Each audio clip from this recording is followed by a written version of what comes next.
and gentlemen. Welcome to Cedar Country Podcast. I'm Ray. I'm RJ. Today, we're talking about something really special. The CMAs were last night. You know, one of the biggest nights in country music. I'm gonna go out here and say thank you to my wonderful wife for winning us tickets, and thank you for 1073 for letting us have tickets to go see the event down in Grand Rapids. They have a new movie theater down there. It's really nice. If you live in Grand Rapids area, I highly recommend it. It has seats that, or it has recliners. It has seats? Yeah, it has seats. It's all the fixins. It has recliners that, go up and down and back and forth and all around. And the recliners are heated, too. So the recliners recline is what you're saying? The recliners recline. All right. And they're heated. And they're leather. And they're really nice. Go down there. You go try it. It's a celebration downtown. So really nice. How is it seeing an awards ceremony on a big screen?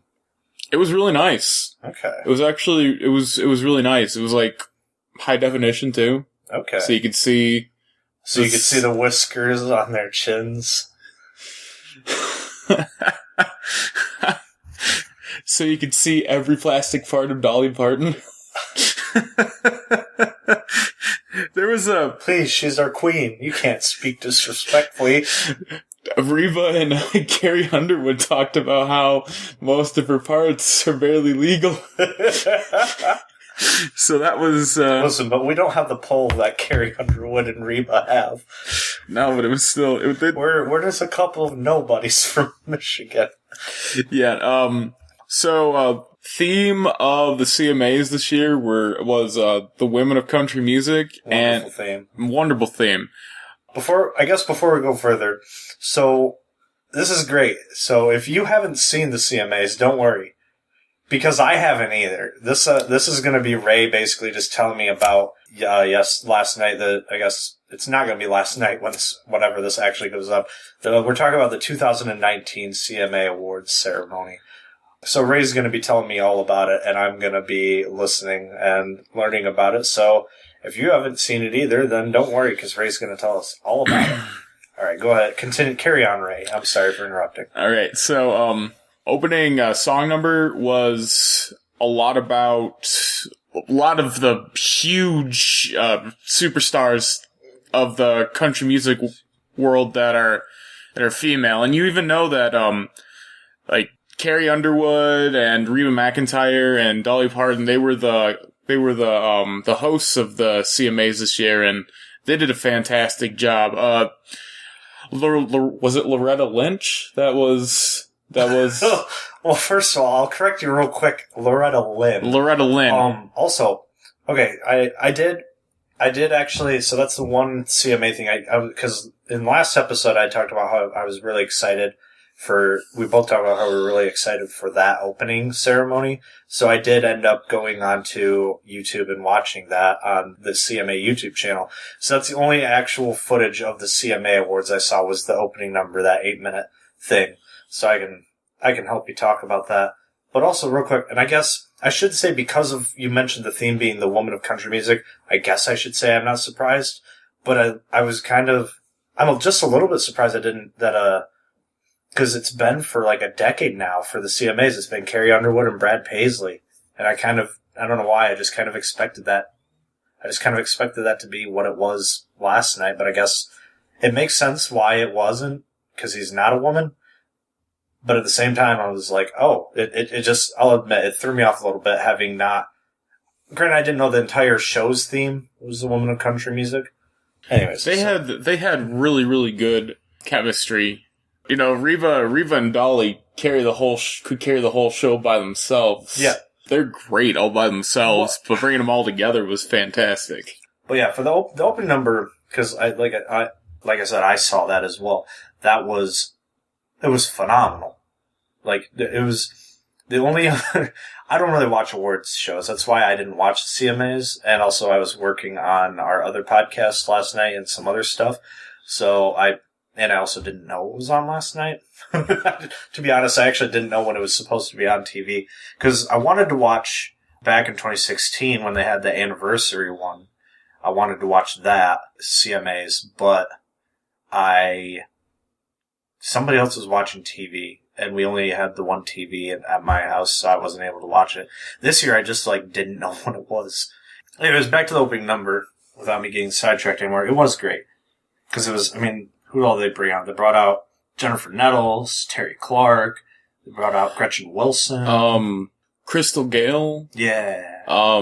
Who's the lady who sings... they brought out Tanya Tucker. Oh yeah, Tanya Tucker. Yeah, that's the one. That's who you were thinking of? Yeah. Yeah. No, and it was also cool because I think the first song they did, that was, why am I blanking? Loretta Lynn. No. No, was it? I thought that it was. I thought the second song. First song I thought, because I saw the image, because they had the images of the artist that had recorded it on the background, on the screen behind them. And I swear I saw an image of, Tammy Wynette. Could have sworn I saw an image of her. Yeah, I think you're right. Her or it was, I don't know. No, do you have don't you have the information? Watched it. I watched it too today. It's I'm trying to pull it up right now. That's all right. But it was very good. They covered several different songs. Seeing Loretta Lynn there, I was like, aw, it was great. I loved the opening number. Again, that was literally the only part of the show I watched. I only know one other thing. I think I know who won Artist of the Year or Group of the Year, but I'm sure you're gonna get to the awards themselves. Yeah, we're gonna break this up. We're gonna do the performances first. All right, and then we're gonna go to. We're gonna do performances, and then we're gonna do awards. And all right. Well, we've covered the opening, I'd say, pretty well because you and I both talked about it for a solid 5 minutes each or something. So yeah, let's carry on. Continue taking me and our wonderful listeners. Carry Underwood us on this wonderful tour of 2019 CMAs. Yeah. So Reba did a solo number of Fancy. Classic song. And dude, she killed it. She killed it. She had 3 costume changes throughout it. Yeah. Okay, I'm a little surprised. I'm not surprised, but I'm blown away. As somebody that's done theater, doing a costume. Wait, was this through the show or through that number? Through that number. It's oh my god. Yeah, she had layered clothing on, and okay, so it was kind of removing a layer. That makes the most sense. I was like, how do you do costume change that fast? That works. Yeah. Well, even her costume changes throughout the entire show. Yeah. She had 7 individual costume changes, including the 3 for that number. There's always a lot of costume changes for the CMAs. She had the most. It was crazy. It seemed like every single time that she would show up on the camera, she would have a new costume change. And I kept pointing it out to my wife.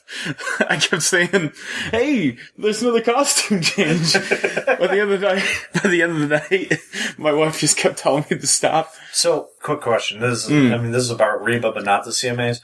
Is she performing in GR? Yeah, she's performing at, Deltaplex or Van Andel? The Van Andel. Yeah, that's usually where they go. That'd be cool if we went and saw that. Yeah, it would be. I saw that and the Garth Brooks in Detroit on the same day I saw the things for those. I was like, wow. Because one of us might have a big crush on Reba McEntire. All right. One of us whose name starts with an R. And A. Okay, there we go. There's the and the Y. Well, why not? She's a very beautiful woman, and she can belt it out she was recording yesterday. Like the complete package. Yeah. She got a standing applause after her number was over, and should. Even people in the theater were cheering. She did an amazing job. Wow. Another really notable performance was Casey Musgraves and Willie Nelson went up together and they sang a duet of Rainbow. Ooh. That sounds amazing.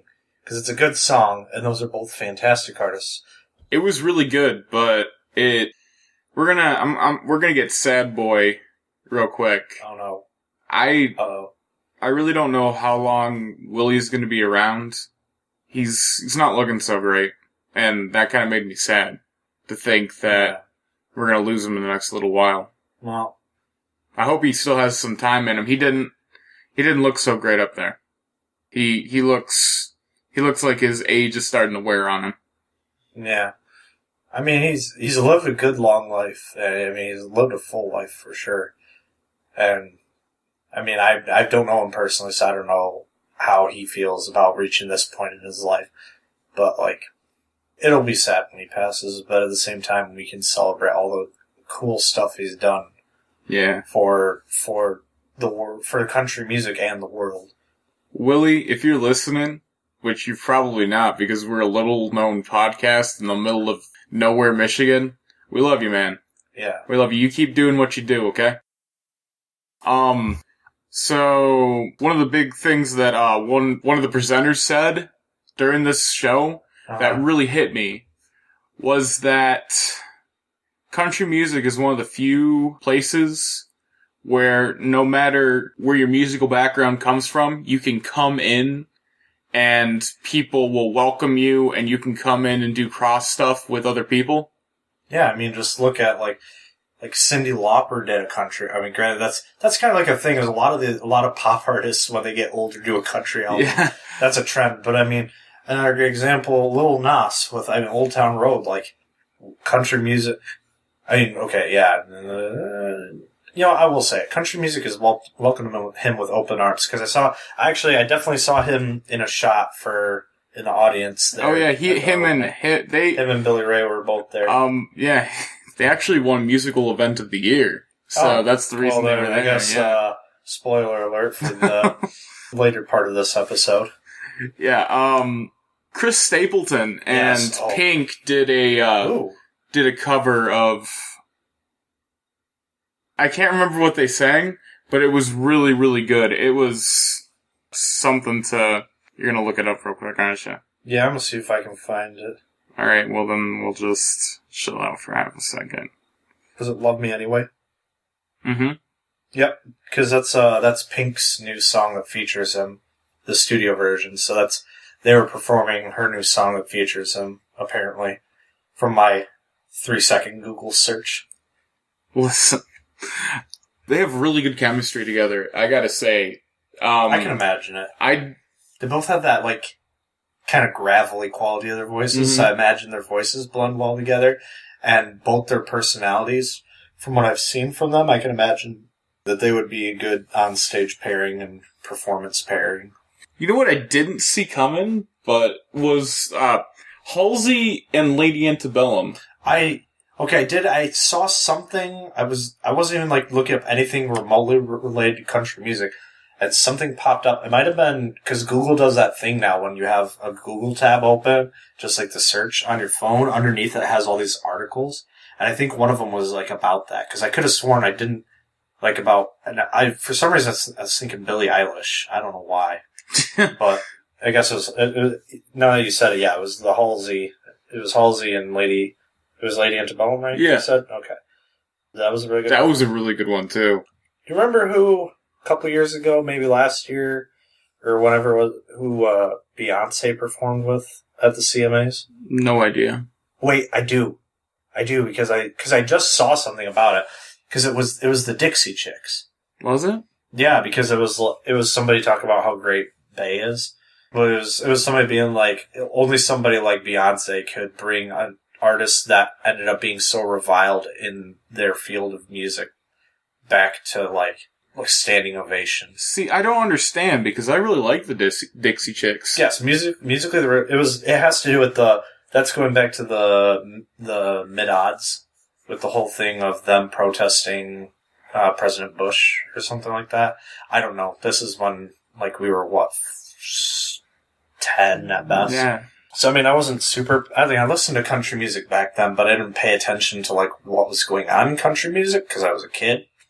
But from what I've researched and stuff, it was, because there's like a whole thing, because I don't know if it was, yeah. And it was actually maybe even earlier than that, like shortly after 9/11 kind of deal.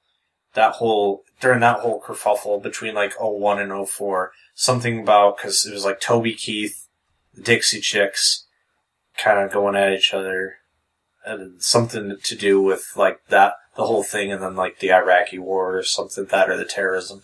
I don't know. That's a topic for another day, so I guess we can kind of skirt on past that.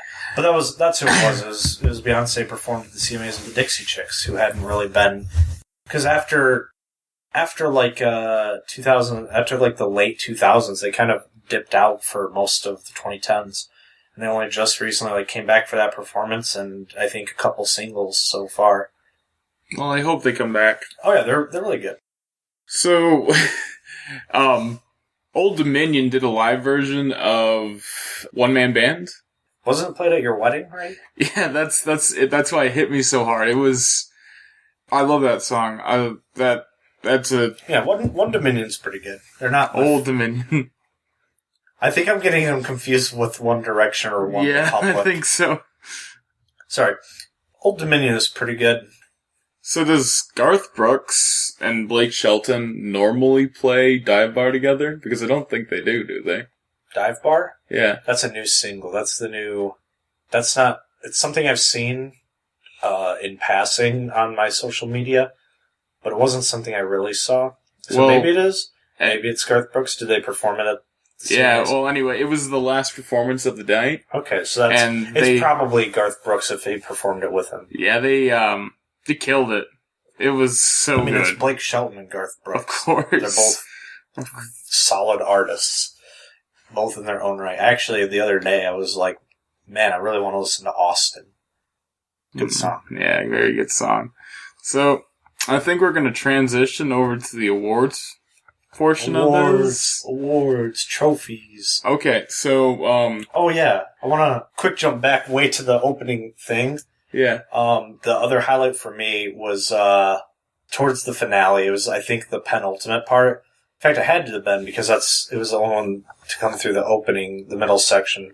It was when Martina McBride was like strolling up singing Independence Day. Oh, and, yeah. Everybody, and I was like, oh, yes, Independence Day. Oh, it's such a good song. And the crowd was like, wah! And I was like, wah! Yeah, because you don't see much of. She was in the Forever Country. Have you seen the music video? I guess. For yeah, Forever Country? You showed me before. Oh, I love that video and that thing, that track. I love that track so much. That was why I wanted to watch the CMA. You gotta watch the CMA opening from 2016. By the way, at some point, it's super good. We're gonna do awards now.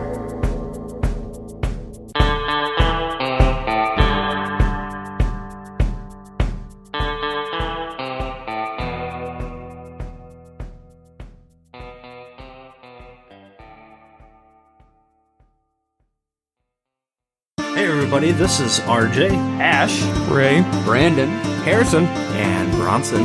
We host a Dungeons & Dragons podcast called Realms and Nerds. Some highlights of our show include wreaking havoc in every town we visit, blowing up hot tubs, killing off fan favorite characters, high necromancers, inappropriate wedding etiquette, and every now and then, actually good storytelling. Join us in the realms of Pridea for fun fantasy adventures. You can find us on Podbean, iTunes, Google Podcasts, Spotify, or just about wherever you get podcasts.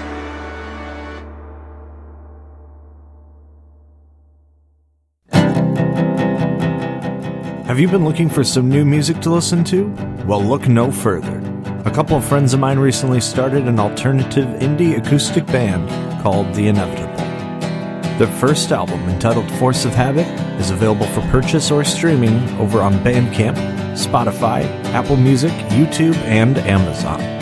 Links to the album, as well as The Inevitable's social media accounts, can be found in the podcast episode description. Be sure to go check out Force of Habit, the debut album by alternative indie acoustic duo, The Inevitable.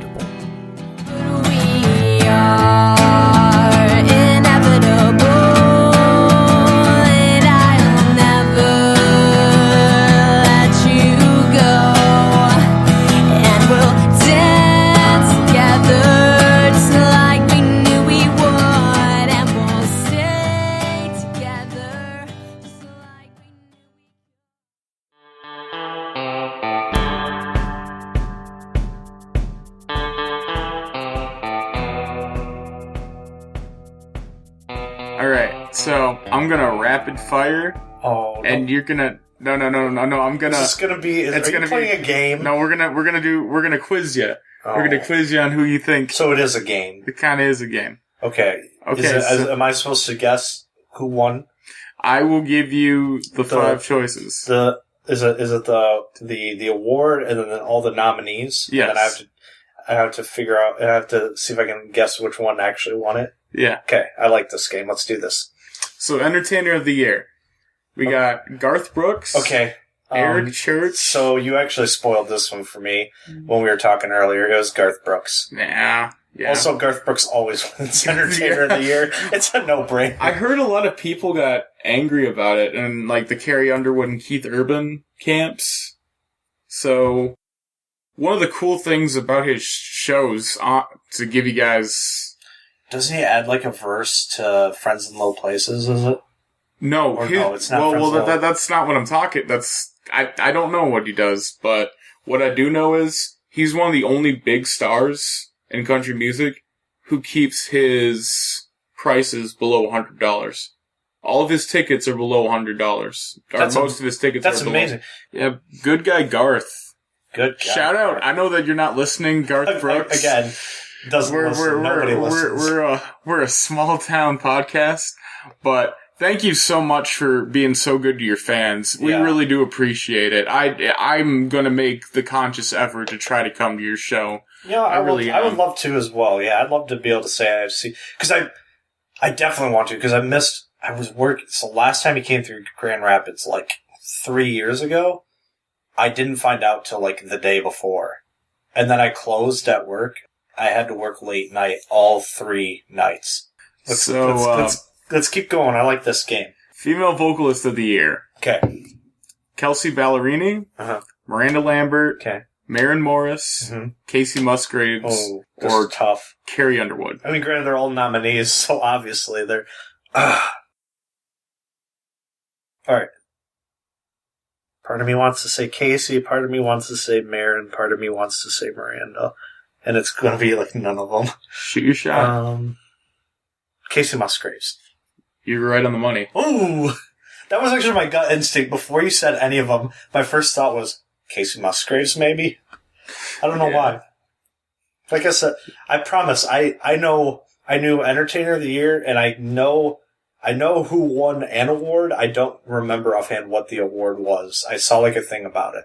Other than that, I don't know who won what. Okay. So carry on. So I promise I'm not looking this up, audience at home. So, Male Vocalist of the Year. Dierks Bentley. Okay. Luke Combs. Uh-huh. Thomas Rhett. All right. Chris Stapleton. Okay. Keith Urban. All right.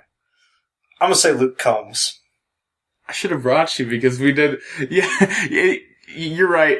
Because 107.3 was doing some contests around there where you picked your winner, you put your like a slip of paper. Wait, is it like who's gonna win? Yeah. Because those probably would have been for male and female. I probably would have went with Casey and Luke. I actually just picked up his first album. His new album came out and I saw it at Meyer and I was like, yes, but I still need to get his first album because everybody says it's super good. And it's been, well, here's the other thing. Because we've talked about Grady Smith, I think his name is. He's a YouTuber. We used to work for like Rolling Stone or something. But anyways, and he did an episode. He was talking about, he did kind of like a news roundup thing. And he mentioned that, and one of the topics is how Luke Combs has been, his first album, This One's For You / This One's For You Too, has been like the chart topping album for, he like was about to dethrone Shania Twain's Come On Over. I don't know if he actually beat that. I think he tied it. I don't know it. Especially with his second album coming out the next week. So that's how I figured he won that one. Yeah. Well, he did a performance too, and he's really good. Yeah, for the songs, because I've heard several of his songs on the radio, and online, and I like what I hear so far. So we're moving on to Album of the Year. Okay. We got Center Point Road by Thomas Rhett. All right. Cry Pretty by Carrie Underwood. Mm-hmm. Dan and Shay by Dan and Shay. Really? As opposed to Dan and Shay by George Strait? Yeah. Desperate Man, Eric Church, or Girl, Maren Morris. Ooh. I'll go with my gut instinct again and say Desperate Man. Girl. Girl? Really? Morris. That was like my second gut instinct was like for this. Okay, so I'm still pretty spot on because I almost guessed that one. Yeah, they had Maren Morris perform. She's amazing. Perform the namesake of the title track. The title track. The namesake. The title track. Yeah, you know what I'm talking about. Girls is a very good song. And it makes sense also with the theme of the show. Yeah, they had her go up there and do it, and yeah, she was amazing herself. Yeah, her performance. I saw her performance because she also won a single of the year a couple days with My Church. Oh, and she performed it there. That was so good. I love that song. Maren Morris is really good. Okay, so new artist of the year. Okay.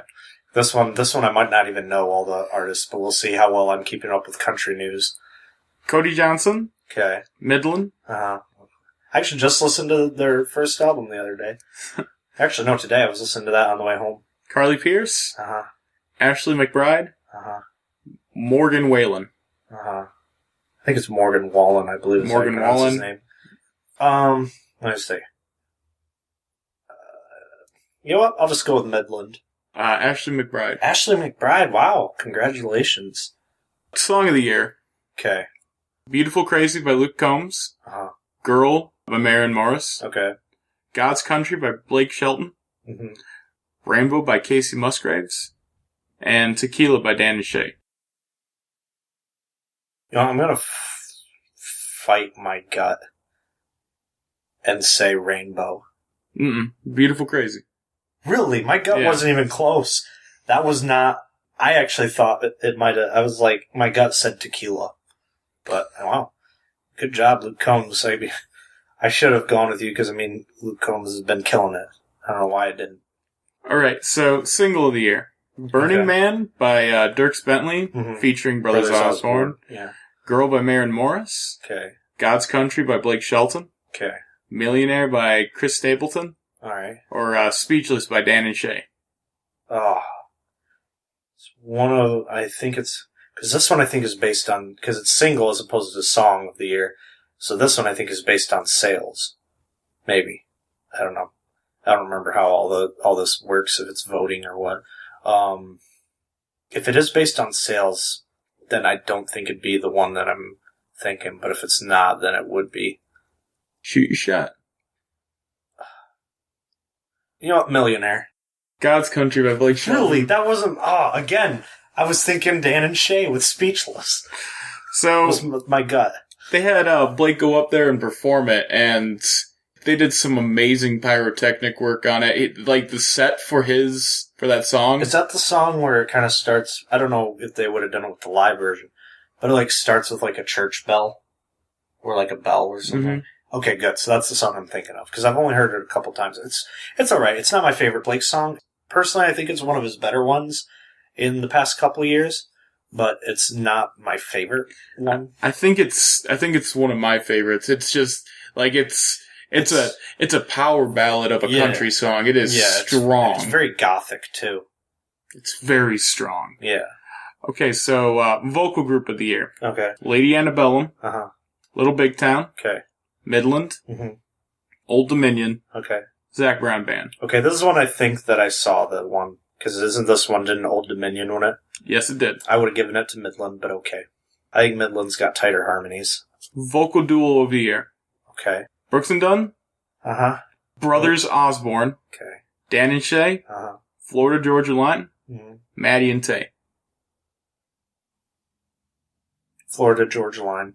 Dan and Shay. Oh my god, the one time I didn't go with them, I was like, I'm going to go with them again. And then you mentioned Florida Georgia Line. I was like, you know what? No, them.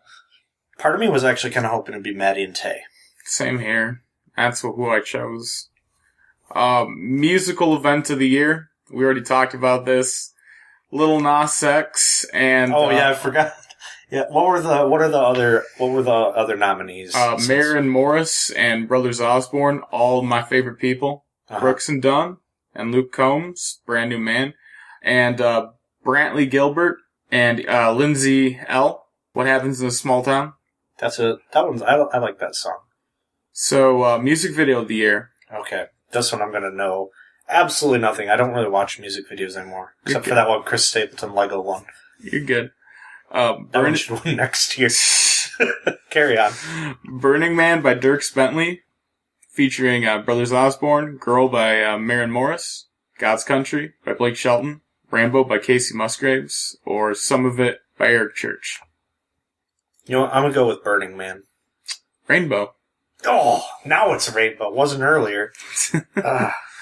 So, Musician of the Year. Okay.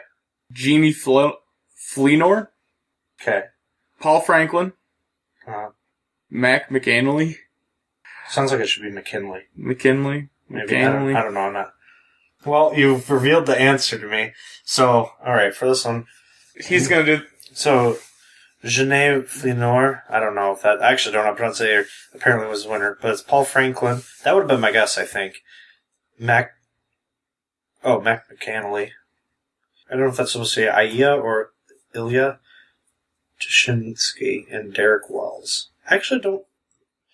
That's the one. That's the one aspect. Yeah, because that's more. I think that's more like studio musicians or something, or maybe producers or something. So that's the thing I probably know the least about, even less than music videos. All right, what's next? Yeah, that was all the awards. There were a lot of really good songs and artists and albums and all that stuff. I've heard, except for that last one. And then obviously watching music videos, because I mentioned I don't really watch a lot of music videos. I think I've heard of most of the songs and artists that were mentioned, which makes me feel good about, because in college, I'm in the music and entertainment business, as I mentioned before. So part of that is like keeping an ear to the business. And specifically, if I go into the music business, part of the entertainment business, I think I would want to do country music. So I'm really glad that I'm kind of keeping about as on top of it as I think I am, which is pretty okay on top of it. Is it good enough that I know all of these songs? That I've heard them at least 5 million times? You listen to the radio more than I do. Yeah. So. Well, listen to it on the way to work and on the way home, so... Whereas I generally will... I get new country music nowadays less through radio, listening to the radio, and more through what's in my... Because I'll subscribe to artists, their YouTube channels, or like the Opry or the CMA, and I'll like see stuff, and then I'll go and look into it. And then I run our social media, which, I mean, you can help run it if you like. I would have loved to live tweet last night's CMA, honestly. Yeah, but at the same time, I don't know. At home, I don't know. I think the fact that you were in a theater kind of made it. I don't know what it's like for watching a live event like that on the big screen.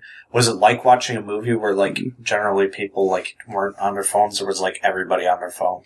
There were a lot of people on their phones, and we were encouraged to cheer and be loud and obnoxious and whatnot. So it was a lot different than going in there to see a movie. Yeah. Okay. I guess this is a good lesson for me that I should start paying more attention to CMAs and the ACMs. So that way, since we literally have a podcast where we talk about it, but I think it also would help if I actually got episodes out in a more timely manner. Because we've got a couple episodes there, and this one is also more, and this one, I guess, kind of falls on the line because it's like an event, like just one specific event we're talking about. So you could kind of look at it as kind of like looking at it as history kind of deal. But it's right as of recording this, it's a current event. It just was on last night. But yeah, I think it's a good lesson for me. I need to start paying more attention to like the CMA Awards, the ACM Awards. Is that what's called ACM? American Country Music? Yeah. Yeah. Yeah, American Country Music. I don't know when, that one I actually don't know, like, at all when it is. Like, CMAs is, like, the main one. Because, I mean, like, for example, I tweeted about us talking about the CMAs while recording tonight, and I found out that the Twitter handle for the CMAs is @countrymusic. I was like, well, I guess there's nothing more officially country music than having that handle. But I think this might be a good time to wrap up. Because otherwise, we're gonna have to like either like tread on other parts of the CMAs. I mean, I don't think you and I are the kind of person to talk about outfits and like the carpets. So I didn't even sound bad. I didn't even about the red who carpet, was best yeah. dressed and who was worst dressed on the red carpet for the event or at the event. The life and times of the rich and famous. Yeah, I don't. That's not. That ain't us, something. That ain't us. So yeah, that's. I think we've covered about all that we are probably qualified, not even hardly qualified to cover. So I think that it's about time that we ride off into the sunset. I've been RJ. And I'm Ray. And like you said, we're going to ride off into the sunset. Yeah.